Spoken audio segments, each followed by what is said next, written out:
ఉంటాయి. ప్రతి సంవత్సరం 8,000 మంది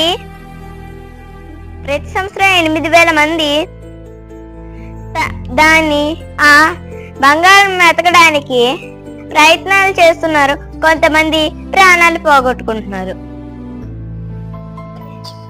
ఈ సంఘటన హరిజోనాలో మాత్రమే జరుగుతుంది. నిధిని కనుక్కోవడానికి ప్రయత్నం చేసిన వాళ్ళ అందరి కష్టం వ్యర్థమే. కొంతమంది ప్రయత్నం చేస్తున్నారు, వాళ్ళు ప్రయత్నంలోని మరణిస్తున్నారు.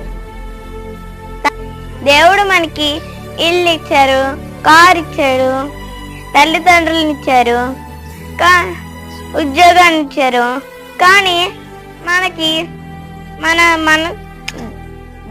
ధనం ఎక్కడుంటుందో మన మనసు కూడా అక్కడే ఉంటుంది.